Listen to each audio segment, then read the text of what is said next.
The fluorescent lights of the Willowbrook Public Library hummed with their usual mechanical persistence, casting everything in that particular shade of institutional beige that made even the most vibrant book covers look faded.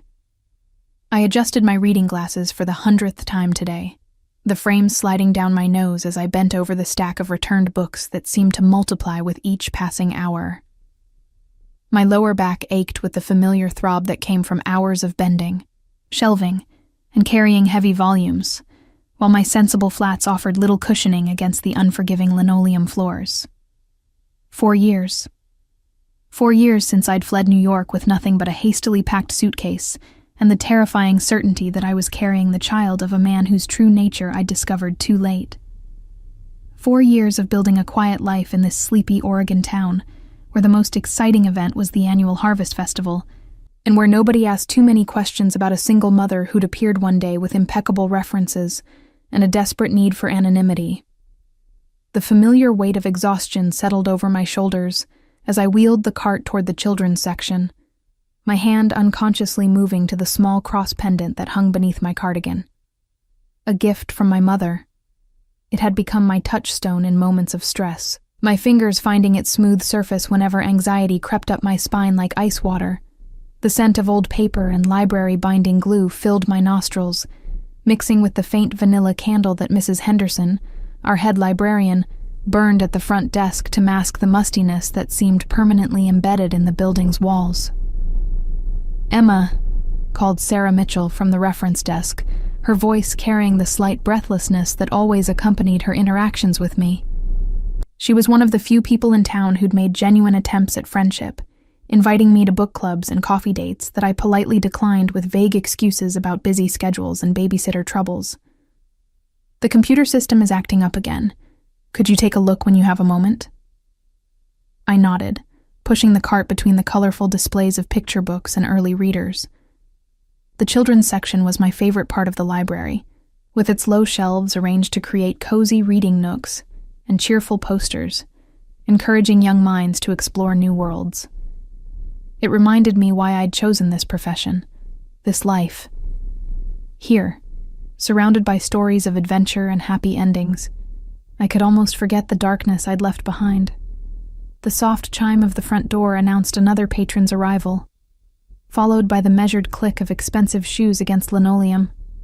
I glanced up briefly, noting a tall figure in a dark coat consulting with Mrs. Henderson at the front desk, then returned my attention to the picture books that needed reshelving. Tourism season was beginning to wind down, but we still occasionally saw visitors passing through town, usually academics researching local history, or hikers exploring the nearby trails. My phone buzzed softly in my cardigan pocket, and I pulled it out to find a text from Grace, my babysitter and one of the few teenagers in town responsible enough to trust with my most precious secrets. "Kids are great. Eli wants to know if he can show Ella his new magic trick before you get home.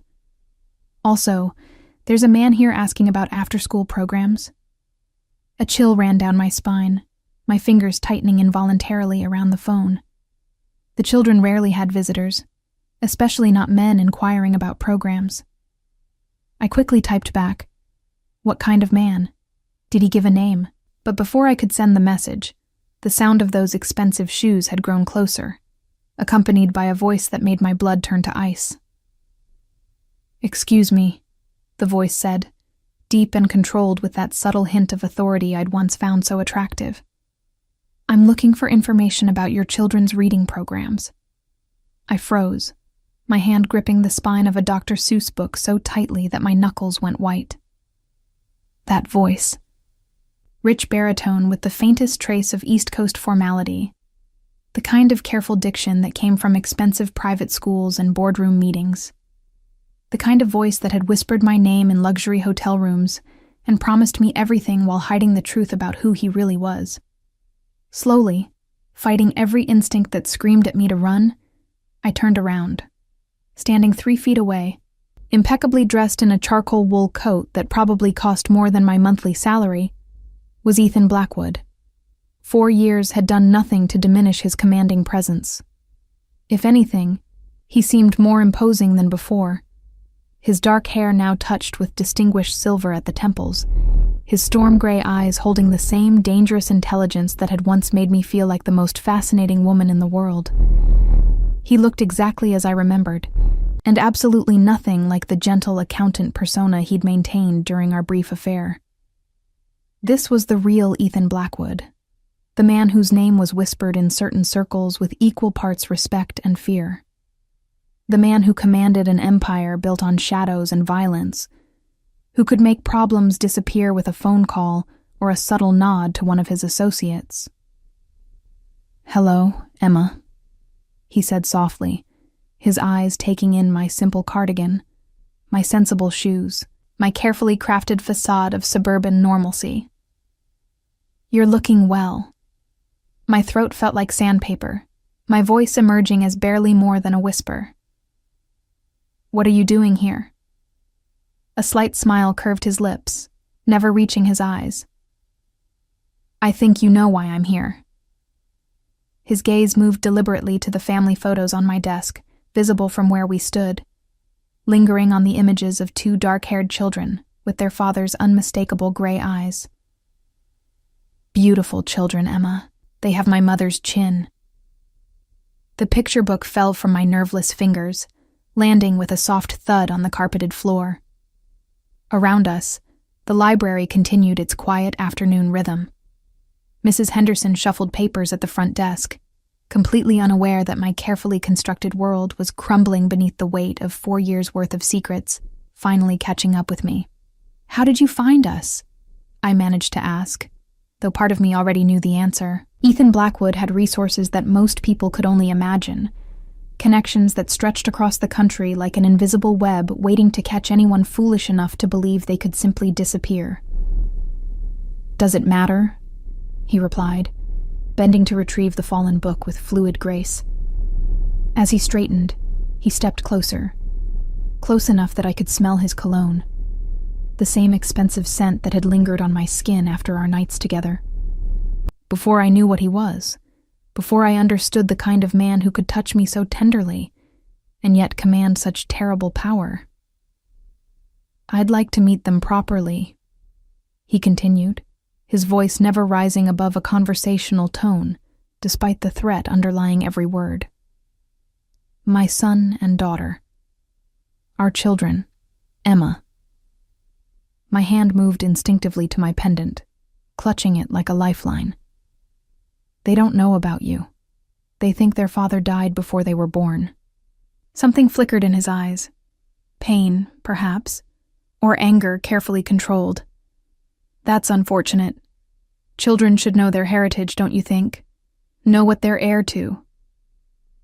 The weight of his words settled over me like a shroud. Heritage. What he meant was legacy, bloodline, succession. He wasn't here out of paternal love or curiosity. He was here because Ella and Eli were his heirs, the continuation of whatever dark kingdom he'd built in the shadows of legitimate business. The thought of my innocent, laughing children being drawn into that world made my stomach clench with nausea. "Emma?" Sarah's voice drifted over from the reference desk. "Is everything all right over there?" I forced a smile, though my face felt like it might crack from the effort. "Everything's fine. Just helping a patron with information about our programs."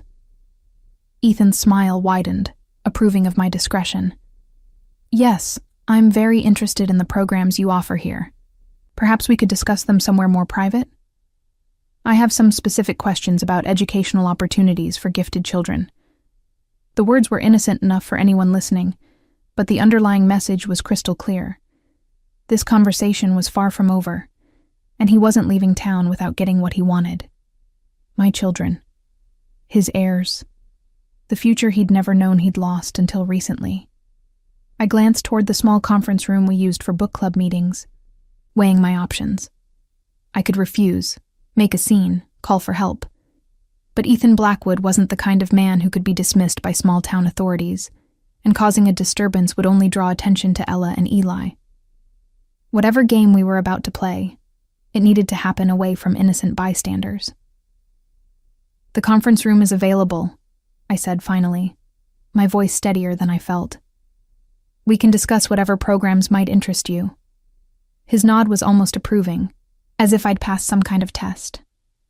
As I led him toward the small room with its oval table and motivational reading posters, I caught a glimpse of my reflection in the window. The woman staring back looked older than her 32 years, with worry lines around her eyes and the careful posture of someone who'd learned to expect danger around every corner. 4 years of peace, of building something beautiful and normal for my children, was about to end. And despite the fear coursing through my veins, a treacherous part of my heart recognized the truth I'd tried so desperately to bury. Seeing Ethan again reminded me exactly why I'd fallen for him in the first place, and exactly why that made him more dangerous than ever. The conference room felt smaller with Ethan's presence filling it, his broad shoulders and commanding aura, making the cheerful reading posters seem almost childish in comparison. I closed the door behind us with hands that trembled slightly, the soft click echoing in the sudden silence like a judge's gavel sealing my fate.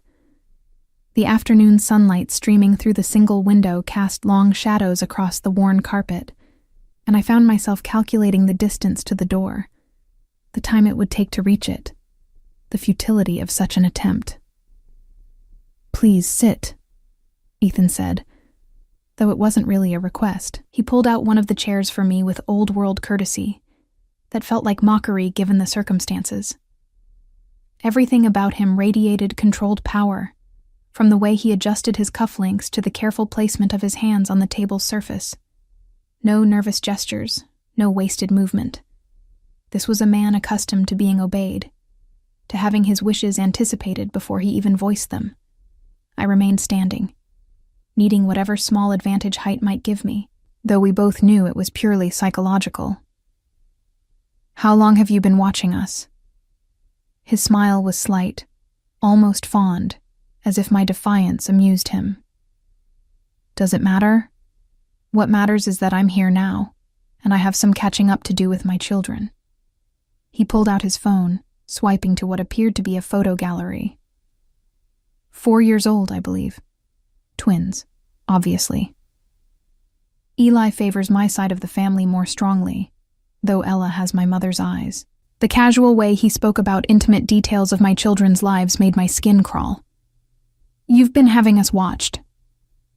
"Of course."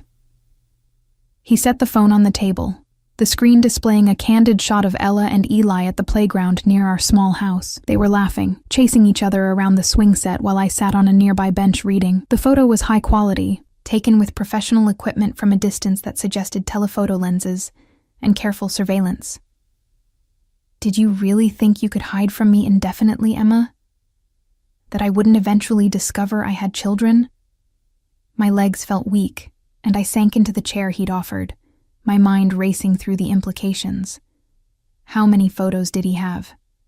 How long had strangers been watching my babies, documenting their lives, reporting back to this man who could destroy everything I'd built with a single phone call? "They're safe," he continued, noting my distress with what might have been genuine concern. "My people have explicit instructions regarding their welfare. No harm will come to them while they're under my protection." "Your protection?" The words came out sharper than I intended. "They don't need protection from anyone except you." Ethan's expression hardened almost imperceptibly, storm clouds gathering in those gray eyes. "You're naive if you believe that, Emma. The moment those children drew breath, they became targets. My enemies don't differentiate between legitimate heirs and unacknowledged ones." The weight of his words settled over me like a suffocating blanket. I'd spent 4 years believing I'd given Ella and Eli a normal life, free from the violence and danger that surrounded their father's world. But according to Ethan, simply being his children had painted targets on their backs from birth. "There was an incident 3 months ago," he continued, his voice taking on a business-like tone that somehow made the revelation more terrifying. "Vincent Caruso's organization attempted to gather information about my personal life. They came very close to discovering your location then." My blood turned to ice. Vincent Caruso was a name even civilians knew, whispered in news reports about organized crime investigations and unsolved murders. The fact that he'd been actively searching for us made me feel sick. "How close?" I whispered. Close enough that I had to redirect their attention elsewhere. The pause before redirect spoke volumes about what that might have entailed. They won't be a problem again, but there are others. There always will be, as long as my children exist unprotected. I gripped the edge of the table, my knuckles white with tension. So this is how it's going to be? Threats disguised as protection? You'll use fear to force your way into their lives? Ethan leaned back in his chair, studying me with the same intensity I remembered from our brief time together 4 years ago. When he'd looked at me like that in hotel rooms and expensive restaurants, it had made me feel cherished, special. Now it felt like being examined by a predator deciding whether I was prey or potential ally. "Tell me about their lives," he said, abruptly changing direction. "What are they like? What do they enjoy?" The question caught me off guard, and for a moment I saw something almost vulnerable in his expression. Not the calculating crime boss, but perhaps a hint of the man who might genuinely want to know his children. "Eli loves magic tricks," I found myself saying before I could stop myself. "He practices for hours with this little plastic wand he got at a birthday party. And Ella, she reads constantly, already above grade level. She wants to be a veterinarian because she says animals need people to speak for them."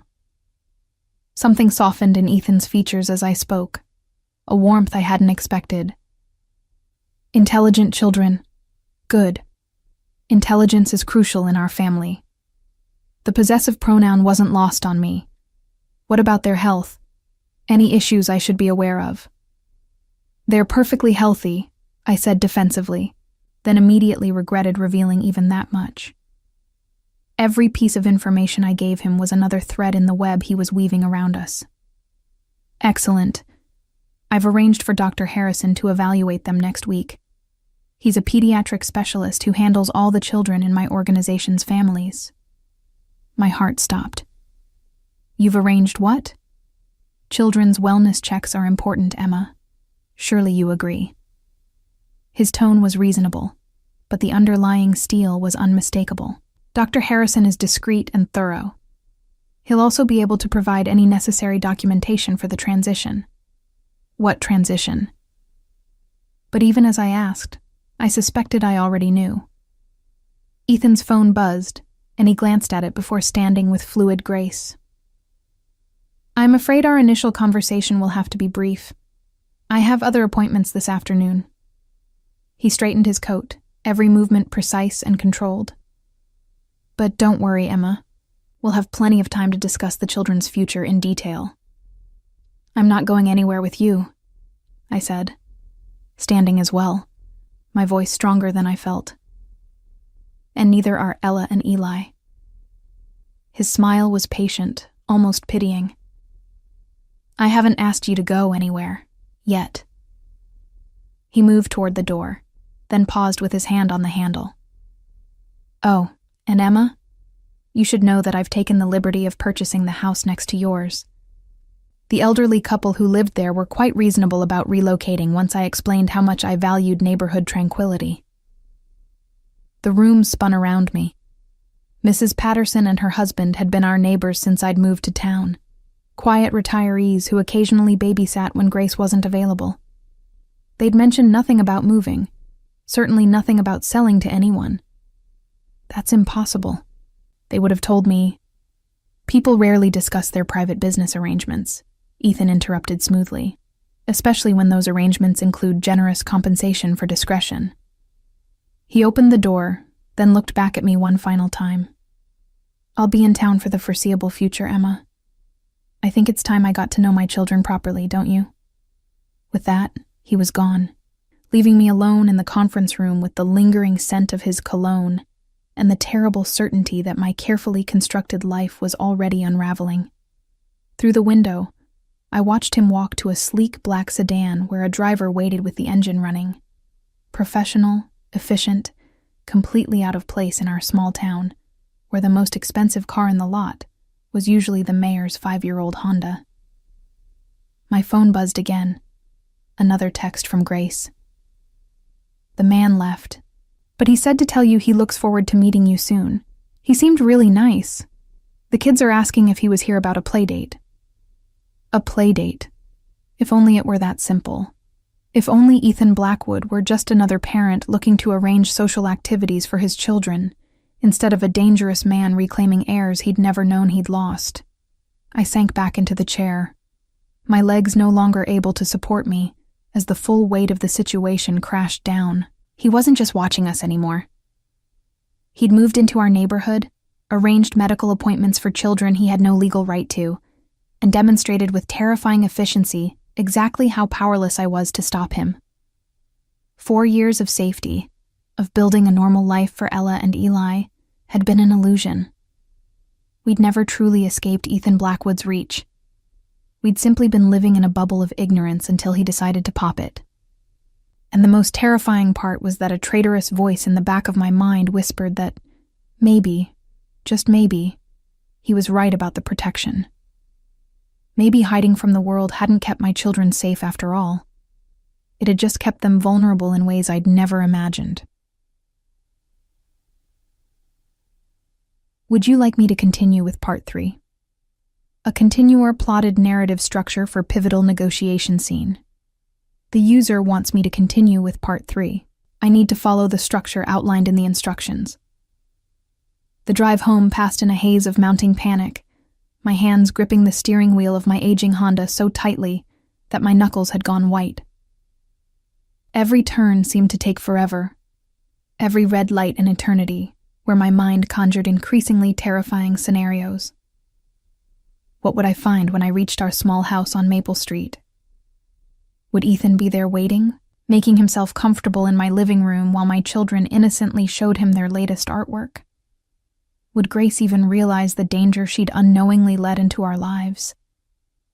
The familiar sight of our modest 2-story home should have brought relief, but instead, it filled me with dread. Everything looked exactly as I'd left it that morning. Grace's beat-up Volkswagen in the driveway, Eli's bicycle abandoned on the front lawn, Ella's chalk drawings still decorating the sidewalk in rainbow colors. Normal, peaceful, innocent. Everything Ethan's world was not. I sat in the car for a moment, gathering courage I didn't feel, my mind inevitably drifting back to those 3 weeks in New York that had changed everything. 4 years hadn't dimmed the memories, hadn't made them any less vivid or any less painful. I'd been 28, working as a freelance accountant for a small firm that occasionally took on corporate clients.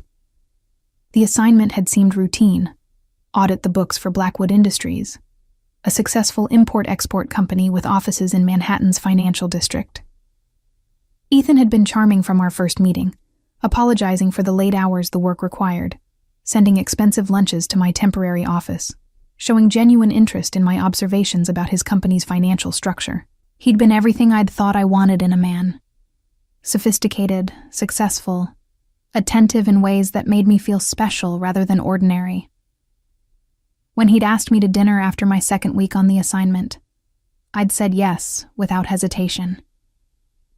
When that dinner led to drinks at his private club, then to his penthouse overlooking Central Park, I'd convinced myself I was living a fairy tale. 3 weeks of intensity that felt like 3 months. Expensive restaurants where maitre d's knew him by name, Broadway shows from private boxes, weekend trips to his house in the Hamptons, where we'd made love on Egyptian cotton sheets, while the ocean whispered outside floor-to-ceiling windows. He'd made me feel like I was the only woman in the world, like he'd been waiting his entire life to find me. The night everything changed, I'd surprised him at his office with takeout from his favorite Italian restaurant, planning to work late together and maybe steal a few private moments between spreadsheets. His assistant had already left, the building eerily quiet as I'd made my way to his corner office with its panoramic city views. The conversation I'd overheard through his partially open door had frozen my blood. Ethan's voice, calm and controlled as always, discussing territory disputes and payment collections. The casual mention of a man named Rodriguez, who'd been handled for failing to meet his obligations. the methodical planning of what sounded unmistakably like violence, discussed with the same tone he used to review quarterly projections. I'd stood paralyzed in that hallway, takeout containers growing cold in my hands, as the man I'd fallen in love with revealed himself to be someone I'd never truly known. When his meeting ended, and he'd found me there, pale and shaking, he'd known immediately that I'd heard too much. "Emma." His voice had been gentle, concerned, the same tone he'd used when comforting me through work stress or family worries. "Come inside, let me explain." But there had been no explanation that could erase what I'd heard, no rationalization that could make it acceptable. I'd dropped the food and run, taking nothing from his apartment but my purse and the terrible knowledge that I'd been sharing my bed with a man whose business involved broken bones and disappeared problems. The pregnancy test had come back positive 2 weeks later, long after I'd fled New York and found refuge with a college friend in Oregon. By then, I'd already decided that Ethan Blackwood could never know about the children I carried. Whatever love I'd felt for him had curdled into something that tasted like fear and betrayal. The sound of the front door opening jolted me back to the present. Grace emerged, her teenage face bright with the kind of excitement that made my stomach clench with dread. "Mrs. Collins, you'll never guess what happened today." This really distinguished man came by asking about after-school programs, and when I mentioned Ella and Eli, he seemed so interested in meeting them. He said he might have some educational opportunities that could benefit gifted children. I forced a smile as I climbed out of the car, my legs still unsteady from the afternoon's revelations. "What exactly did he say, Grace?"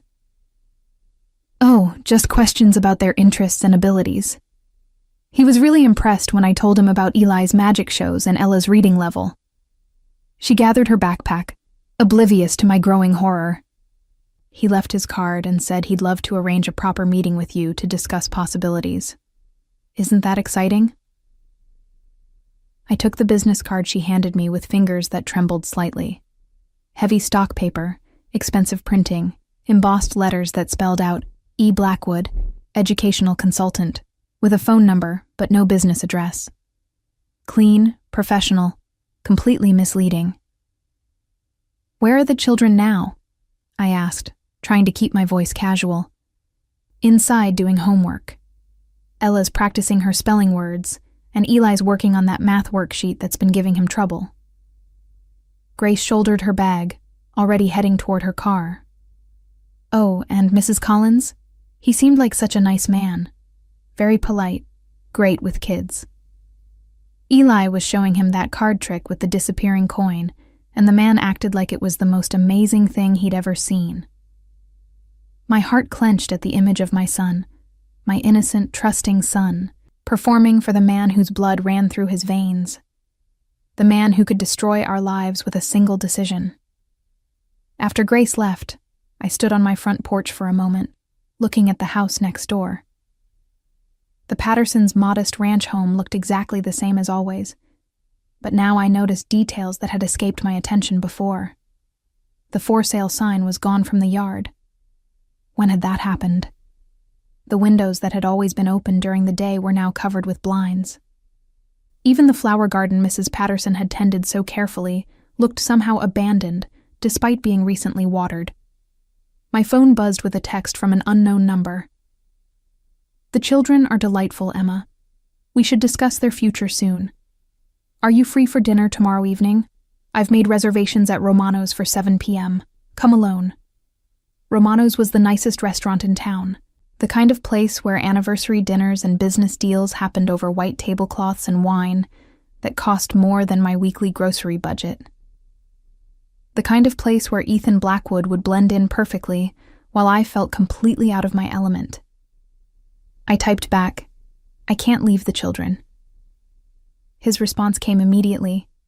"Already arranged. Mrs. Chen from the library will babysit. She's been thoroughly vetted and comes highly recommended." The casual efficiency with which he'd organized my life, made arrangements I hadn't agreed to, left me breathless with a mixture of rage and helplessness. Mrs. Chen was indeed trustworthy. She'd helped with the children before during library events. But the fact that Ethan had already contacted her, already arranged my schedule, demonstrated just how thoroughly he'd researched our lives. Another text. Emma, I'm not your enemy. I'm their father, and I want what's best for them. Give me a chance to prove that. I stared at the words, my thumb hovering over the keyboard. Part of me wanted to refuse, to take the children and run as far as my modest savings would carry us. But another part, the part that remembered how his face had softened when I'd described Ella and Eli, wondered if perhaps there was some middle ground to be found.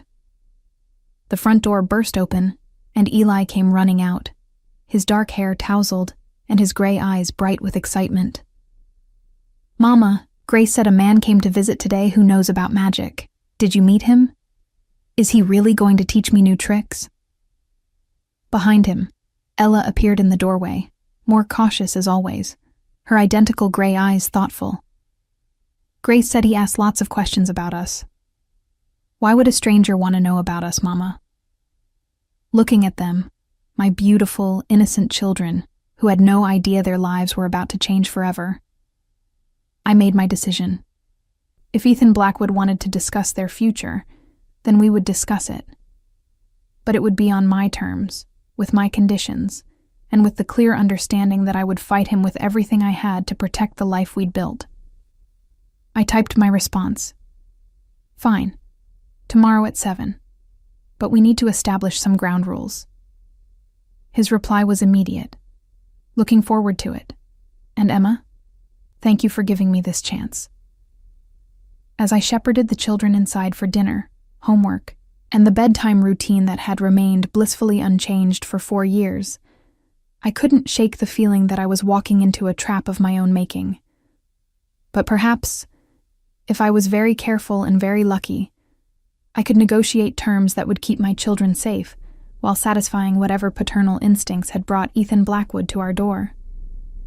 The alternative, constant running, looking over our shoulders, never knowing when he might appear again, was no way to raise children. At least this way, I could face the threat head-on and try to control how it affected their lives. Tomorrow night would determine whether that was naivety or wisdom. The reflection staring back at me from my bedroom mirror looked like a stranger. I'd chosen my outfit carefully, a navy blue dress I'd worn to exactly 2 events in the past 4 years, both library fundraisers where looking professional mattered more than fashion. The fabric was good quality, but obviously off the rack, the kind of careful purchase that prioritized durability over style.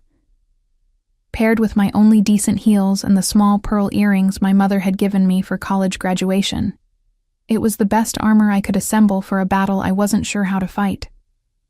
Mrs. Chen had arrived precisely at 6:30, her gentle efficiency with the children both comforting and unsettling. She'd come prepared with a bag of activities and seemed to know exactly which cartoons Ella and Eli preferred, which bedtime stories they'd want her to read.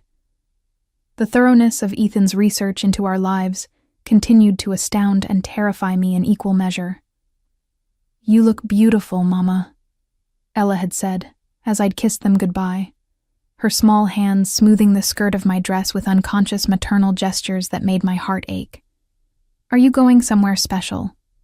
"Just dinner with an old friend," I'd managed, hating the lie but unwilling to burden them with truths they were too young to understand. Romanos occupied the ground floor of the town's only historic building, a converted Victorian mansion that had been carefully restored to showcase original crown molding and hardwood floors, while accommodating modern dining expectations.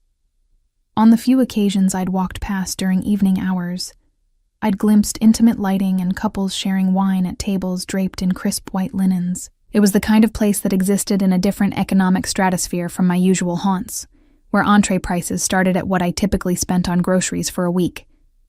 The maitre d' recognized my name immediately, his professional smile warming as he led me through the main dining room toward a private alcove in the back. The table was set for 2 with crystal stemware that caught the candlelight like prisms, silver that bore the patina of quality, china so delicate it seemed translucent. Fresh orchids served as centerpieces, their exotic beauty making the roses I occasionally splurged on for our kitchen table seem quaint by comparison. Ethan rose as I approached, and for a moment I was struck again by how perfectly he belonged in these surroundings. The charcoal suit he wore looked hand-tailored, probably costing more than my monthly salary, but he carried it with the unconscious ease of someone who'd never known anything else. His dark hair was perfectly styled, his shoes polished to a mirror shine, every detail contributing to an aura of power and prosperity that made other diners glance his way with curiosity and respect. "Emma." He moved to pull out my chair, his hand briefly touching my shoulder as I sat. The contact sent an unwelcome shiver through me, muscle memory from a time when his touch had been welcome, cherished, craved. "You look lovely." "Thank you." I accepted the compliment stiffly, my hands folding in my lap to hide their trembling. The wine he poured without asking was something I didn't recognize, deep red, and probably worth more than I wanted to consider. "I can't stay long. Mrs. Chen needs to be home by 10. His smile suggested he knew exactly how long Mrs. Chen could stay, and that it was significantly later than 10 o'clock. "Of course. We should order quickly then." He signaled the waiter with a subtle gesture that brought immediate attention.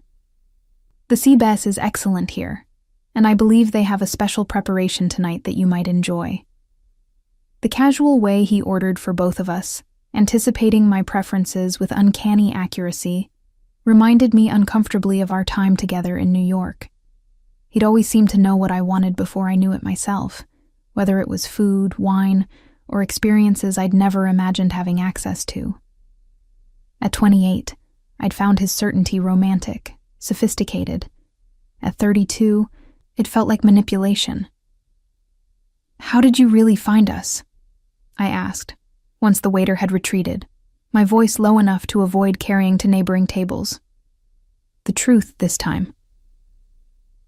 Ethan swirled his wine thoughtfully, studying the liquid as if it contained answers to profound questions. "Vincent Caruso's people were closer than I initially indicated. They'd traced you to Portland, then started working their way through surrounding communities. It was only a matter of time before they found you." My blood chilled at the confirmation that my worst fears were true. "How long do we have before they try again?" "They won't." His voice carried absolute certainty. "Vincent and I reached an understanding last week regarding territorial boundaries and family protection protocols. He's agreed to redirect his interests elsewhere." The euphemistic language couldn't disguise what he was really telling me. Vincent Caruso had been neutralized, either through negotiation backed by credible threats or through more permanent means. Either way, the danger he'd represented was gone, eliminated by the man sitting across from me with the same ease he'd used to order our dinner. "And the next threat?" I pressed. "There will be others, won't there?" Ethan nodded slowly, his expression growing serious. "There always are, Emma. It's the nature of the business I inherited from my father, the legacy I've built upon. But threats can be managed, neutralized, redirected. What matters is having the resources and connections to stay ahead of them." Our appetizers arrived, delicate arrangements that looked more like art than food. I picked at the expertly prepared scallops, my appetite diminished by the weight of our conversation and the implications of his words. "What exactly are you proposing?" I asked finally, setting down my fork and meeting his gaze directly. "Because I won't expose Ella and Eli to violence, no matter what protection you claim to offer." "I'm proposing a partnership," he said, leaning forward slightly. "A carefully structured arrangement that acknowledges the reality of our situation while protecting what matters most to both of us." He reached into his jacket and withdrew a folder, placing it on the table between us with the same care he'd shown with everything else tonight. "I've purchased a house here in town, large enough for all of us, secure enough to ensure safety, comfortable enough to provide the kind of life our children deserve." I stared at the folder without touching it, knowing that whatever documents it contained would represent the end of the independence I'd fought so hard to build. "You want us to move in with you. I want our children to have stability, security, and opportunities that extend beyond this small town. His voice remained calm, reasonable, but I could hear the steel beneath. Excellent schools, cultural experiences, travel, connections that will serve them well regardless of what paths they choose in life. And what would I be in this arrangement? The question came out more bitter than I'd intended. Your kept woman? The mother of your children who's expected to be grateful for whatever scraps of attention you offer? Something flickered in his eyes. Hurt, perhaps, or genuine surprise at my characterization. You would be my partner, Emma. In every sense that matters. The woman I should have married 4 years ago if circumstances had been different. The words hung between us like a bridge I wasn't sure I dared cross. Part of me wanted to believe him, wanted to imagine that the feelings we'd shared in New York had been real, despite the lies that surrounded them. But another part, the part that had kept us safe for 4 years, whispered warnings about trusting a man whose profession required him to be an expert at deception. I need guarantees, I said finally. Written agreements about the children's safety, their education, their exposure to your business affairs. Ethan's smile was approving, as if I'd passed some kind of test. Already prepared. He opened the folder, revealing documents that had clearly been drafted by expensive legal counsel.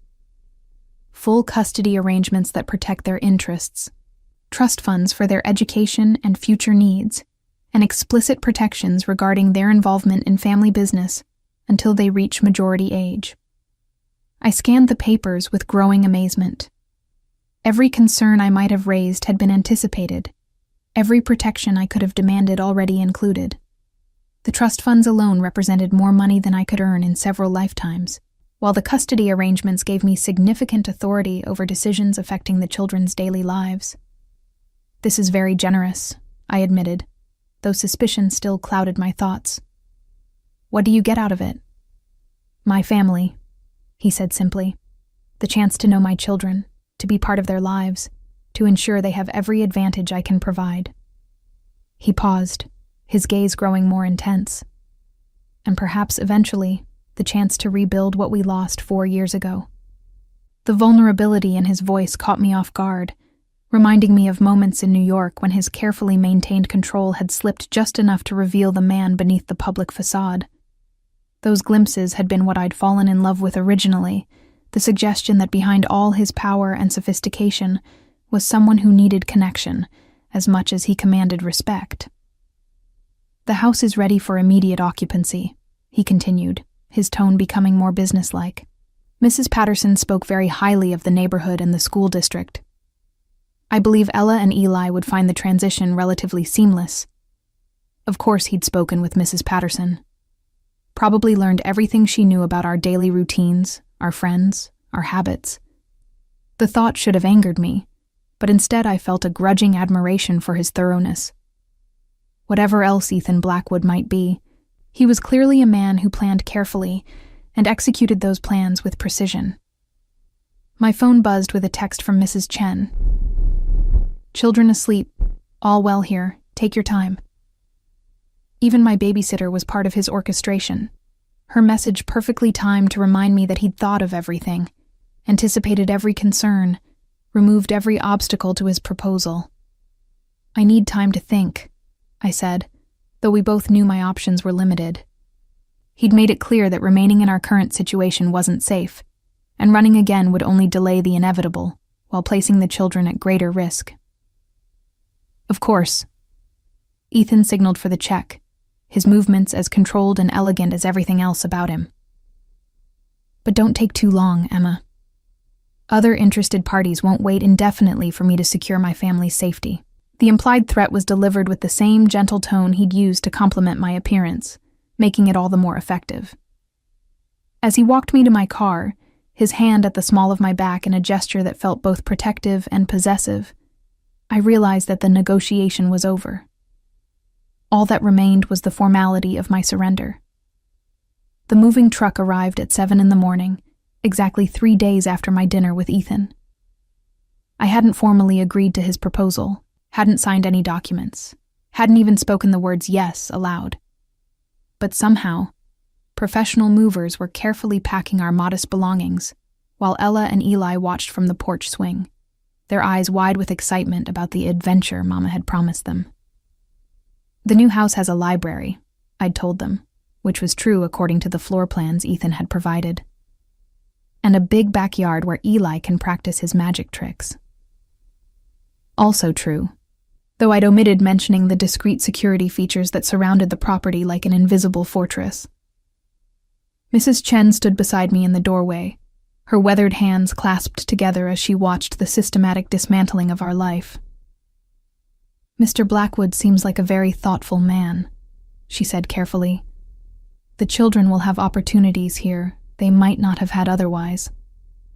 I wondered what exactly Ethan had told her about our arrangement, how he had explained his sudden appearance in our lives and his equally sudden integration into our family structure. Mrs. Chen was old enough and wise enough to recognize when she was seeing only part of a larger picture. But she was also kind enough not to ask questions that might put me in an uncomfortable position. "Yes," I agreed. Because what else could I say? That I was trading our hard-won independence for protection from threats I still didn't fully understand. That I was allowing my children to be drawn into a world where their father's business associates settled disputes with violence rather than lawsuits. The house Ethan had purchased sat on 5 acres at the end of Willowbrook's most exclusive street, a sprawling contemporary structure that managed to look both impressive and welcoming. Floor-to-ceiling windows offered views of professionally landscaped gardens, while the interior featured open-concept living spaces that flowed seamlessly into one another. The kitchen alone was larger than our entire previous living room, equipped with appliances that probably cost more than my annual salary. "Mama, look!" Eli's voice echoed through the high ceilings as he discovered the media room with its enormous screen and theater seating. "It's like having our own movie theater." Ella was more drawn to the library, running her small fingers along shelves that held both classic literature and contemporary works, many of them first editions that belonged in museums rather than private homes. "Can I really read any of these?" she asked, her voice hushed with reverence. "Of course," Ethan replied, appearing in the doorway with the silent grace that seemed characteristic of his movements. He wore casual clothes today, khakis and a navy sweater that probably cost more than my monthly grocery budget, but somehow still managed to project an aura of command. Though some of them might be a bit advanced for now. We'll work up to those. The casual assumption that he would be part of their educational journey, that we would be making decisions about their development, should have irritated me. Instead, I found myself noting how naturally he interacted with them, how Eli gravitated toward him, with the unconscious trust that children reserve for adults who genuinely cared about their well-being. "Mrs. Collins," one of the movers approached with a clipboard. "Where would you like the items from the master bedroom?" I hesitated, suddenly realizing I had no idea where I was supposed to sleep in this arrangement. Ethan had shown me through the house the previous day, pointing out the children's rooms with their built-in desks and reading nooks, but he'd been deliberately vague about the sleeping arrangements for the adults. "The master suite is at the end of the hall," Ethan said smoothly, appearing at my elbow with perfect timing. "Emma, perhaps you could show them which items go where." The master suite was stunning, with a king-sized bed that dominated the space and French doors leading to a private balcony overlooking the gardens. His clothes already hung in the walk-in closet, expensive suits and casual wear arranged with military precision. A smaller section had been cleared for my belongings, the space allocation making clear that this was his domain where I was being offered accommodation.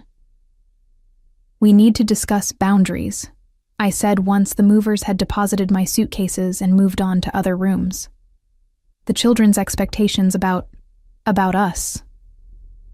Ethan's smile was patient, almost indulgent.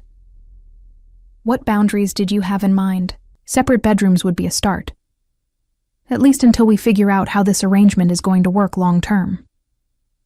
He moved to the window, looking out at the gardens where Ella and Eli were exploring an elaborate playground that hadn't been there during my tour the day before. The guest suite is certainly available if that's what you prefer, though you should know that several of my business associates will be visiting over the next few weeks. It might raise questions if we're obviously not sharing living space. Of course there would be business associates. Of course our personal arrangements would be subject to the requirements of his professional image. I was beginning to understand that every aspect of this new life would be carefully orchestrated to serve his larger purposes, with my comfort and preferences being secondary considerations at best. My phone rang, interrupting my growing frustration. The number wasn't one I recognized, but something about the timing made me answer despite my usual caution about unknown callers. "Is this Emma Collins?" The voice was unfamiliar, professional, but with an underlying edge that made my skin crawl. "Who is this?" I moved away from the window, instinctively seeking privacy for a conversation that felt immediately threatening. "Someone who knew you in New York. Someone who's very interested in your current living situation." A pause, pregnant with menace. "Particularly your new relationship with Ethan Blackwood." My blood turned to ice. Through the window, I could see Ella and Eli playing on the swings, their laughter carrying on the afternoon breeze. They looked so innocent, so unaware that their new life might have already attracted exactly the kind of attention I'd spent 4 years trying to avoid. "I don't know what you're talking about," I said, though we both knew the denial was pointless. "Of course you do. The question is whether you understand what you've gotten yourself into." The voice took on an almost conversational tone. "Ethan Blackwood's women tend to have short lifespans, Emma, especially the ones who know too much about his business operations."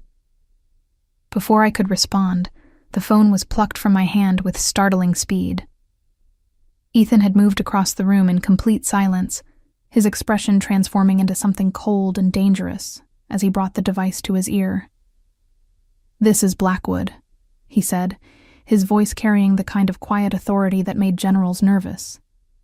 There was a pause as he listened, then, "Mr. Torino, how unexpected. I trust you're calling to offer congratulations on my recent family reunion." Another pause, longer this time. I watched Ethan's face, noting the subtle tightening around his eyes, the barely perceptible change in his posture that suggested a predator preparing to strike. "I see," he said finally. "Well, let me clarify something for you, Anthony. Emma and our children are under my direct protection now. Any attempt to contact them again will be considered a hostile act against my family." His voice dropped to barely above a whisper. "And you know how I respond to threats against my family." He ended the call and handed the phone back to me, his expression already returning to its usual controlled calm. But I'd seen the glimpse of the man beneath the sophisticated exterior, the one who'd built an empire through calculated violence and absolute ruthlessness. "Who was that?" I asked, though I suspected I didn't want to know the answer. "Anthony Torino. He works for interests that would prefer to see me distracted by personal concerns rather than focused on business expansion." Ethan moved to the French doors, his gaze finding the children in the garden below. "He won't be calling again." The finality in his voice suggested that Anthony Torino's ability to make phone calls might be permanently impaired in the very near future. Part of me was horrified by the implication, but another part felt a fierce satisfaction that someone who'd threatened my children would face consequences for that mistake. "This is what our life is going to be like, isn't it?" I said, more statement than question. "Constant threats, constant vigilance, constant reminders that we're living in your world now." Ethan turned from the window, his gray eyes holding mine with startling intensity. "This is what your life has always been like, Emma. You just didn't know it before. The difference is that now you have protection, resources, and the security that comes with being part of my family." His family. Not just under his protection, not just recipients of his generosity, but actual family with all the privileges and obligations that entailed. Looking out at Ella and Eli playing in their new backyard, surrounded by security measures they couldn't see and protected by power they couldn't comprehend, I realized that Ethan was right. We belonged to him now, completely and irrevocably. And despite every rational objection I might raise, despite every fear about what that belonging might cost us, I was beginning to understand that it might be the only thing standing between my children, and dangers I was only just beginning to comprehend. 3 weeks into our new life, I'd almost begun to believe that perhaps Ethan had been right about the protection he offered. The children had adapted to their new routines with the resilience that made me both proud and heartbroken. Proud of their flexibility, heartbroken that they'd needed to develop it so young. Ella threw herself into the extensive library with the passion of a scholar discovering lost treasures, while Eli spent hours perfecting increasingly elaborate magic tricks in the expansive backyard under the indulgent eyes of Ethan's security team. The men who watched over us had become familiar faces rather than threatening presences. Marcus, the head of security, actually smiled when Eli performed his disappearing coin trick for the 5th time that day. David, who monitored the perimeter, had helped Ella rescue an injured bird and builded a small recovery habitat in the garden. They were professional, discreet, and surprisingly gentle with children who saw them as friendly adults rather than armed guardians. Ethan himself had proven to be a devoted father in ways that both surprised and unsettled me. He attended their bedtime stories religiously, helped with homework with infinite patience, and showed genuine delight in their accomplishments. When Ella had read her first chapter book cover to cover, he'd celebrated by taking us all to dinner at the nicest family restaurant in the neighboring city. When Eli had finally mastered the card trick he'd been struggling with, Ethan had arranged for a professional magician to give him private lessons. It was Tuesday afternoon when everything changed. I'd been working in the home office Ethan had set up for me, managing correspondence for his legitimate business interests, while the children played in the garden under Marcus's watchful eye. The work was engaging, challenging in ways that reminded me why I'd loved accounting before fear had driven me into hiding. Numbers didn't lie. Patterns revealed themselves to careful analysis, and there was satisfaction in bringing order to complex financial structures. My phone rang just as I was finishing a quarterly report. Ethan's name appearing on the screen with the familiar flutter of awareness that still caught me off guard. 3 weeks of living in close quarters hadn't diminished the physical attraction that had drawn us together originally. If anything, seeing him with Ella and Eli had added new layers to feelings I was still trying to process. Emma. His voice carried an urgency I'd never heard before, controlled but unmistakably tense. Where are the children? I glanced out the window automatically, expecting to see them on the playground equipment.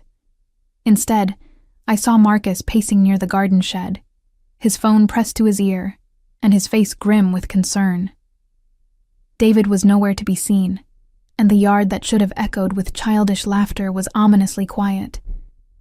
They should be outside, I said, already moving toward the French doors that led to the patio. Marcus is here, but I don't see them. Get inside the house immediately, Ethan ordered, his voice cutting through my rising panic like a blade. Lock the doors and wait for my call.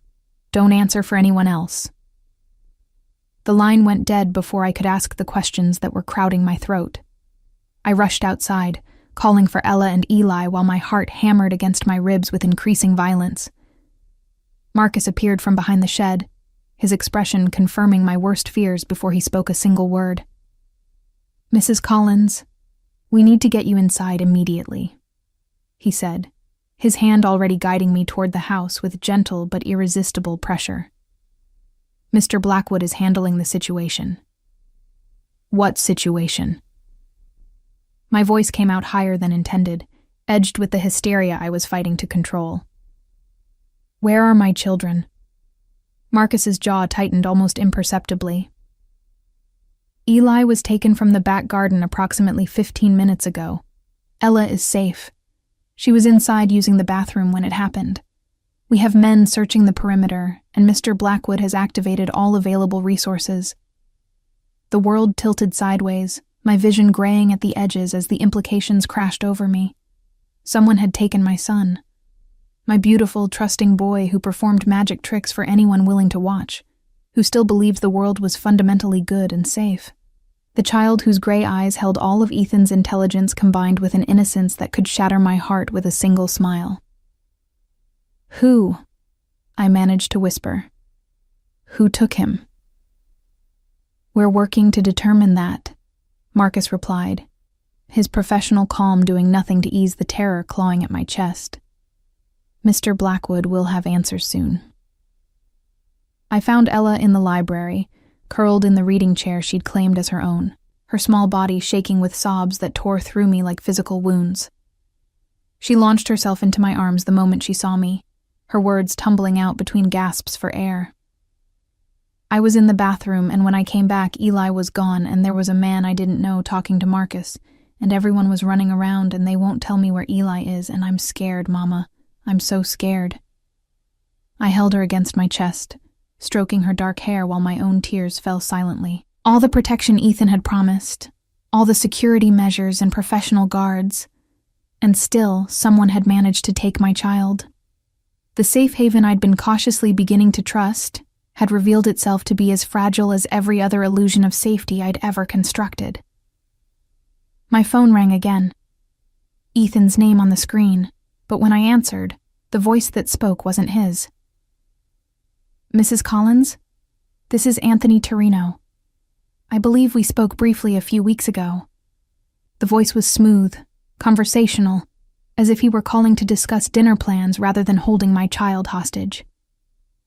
"I have something that belongs to you." "Where is he?"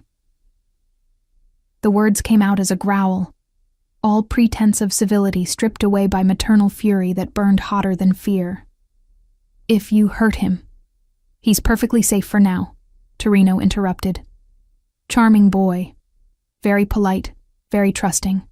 He's been showing me his magic tricks while we wait for his father to arrive. Father. Not stepfather. Not mother's boyfriend. But father." Even Eli's kidnapper recognized the truth that I'd been fighting to deny. "What do you want?" I asked, though I already knew the answer would be something I couldn't give. Ethan Blackwood's withdrawal from certain business interests that conflict with my own. Nothing too complicated. Just a signed agreement transferring territory rights and a promise to redirect his expansion plans. Torino paused, and I could hear background noise that might have been traffic. "He has 2 hours to consider my proposal. After that, I'm afraid young Eli might disappear as permanently as his father's previous problems." The call ended, leaving me staring at the phone while Ella clung to me with desperate strength. 2 hours. Someone was giving Ethan Blackwood 2 hours to choose between his business empire and his son's life, as if there could be any question about which mattered more. Marcus appeared in the doorway, his expression grim but determined.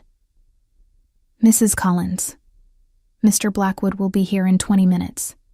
He wanted me to assure you that everything possible is being done to bring Eli home safely." "And if it's not enough?" I asked, voicing the fear that was eating me alive from the inside. "What if this time he can't fix it?" Marcus's smile was razor sharp, carrying absolute confidence in his employer's capabilities. "Ma'am, you haven't seen what Mr. Blackwood is truly capable of when his family is threatened. Anthony Torino has made the last mistake of his career. When Ethan arrived, he brought with him an army. Not literally, but close enough. Black SUVs filled with men whose movements spoke of military training and whose eyes held the cold calculation of professional soldiers. He swept into the house like a force of nature, gathering Ella and me into an embrace that felt like stepping inside a fortress. "He's going to be fine," he murmured against my hair, his voice carrying absolute certainty. "I promise you, Emma, I will bring our son home. Our son. Not your son, or the boy, but our son." The possessive pronoun wrapped around my heart like armor, offering the first genuine comfort I'd felt since discovering Eli was missing. 90 minutes later, it was over. Ethan returned with Eli sleeping peacefully in his arms, exhausted from his adventure but completely unharmed. The men who'd taken him were gone, permanently, according to the look in Ethan's eyes when I'd asked about consequences. Anthony Torino would never threaten another child again. That night, as we sat together in the master bedroom, with both children sleeping between us despite their own perfectly appointed rooms, I finally understood what Ethan had been trying to tell me all along. This wasn't about control or possession or even paternal rights. This was about family in the most fundamental sense, the willingness to destroy anything that threatened the people you loved most. "I'm sorry," I whispered in the darkness, "for fighting this, for trying to keep them from you, for believing we could be safe without you." His arm tightened around me, his lips pressing against my temple in a gesture that felt like a promise. "You have nothing to apologize for. You were protecting them the only way you knew how." His voice grew quieter, more intense. "But now you know there's a better way. Now you know that together, we're stronger than anything that tries to hurt our family. Our family." The words no longer felt like a threat or a trap, but like coming home after a long journey through dangerous territory.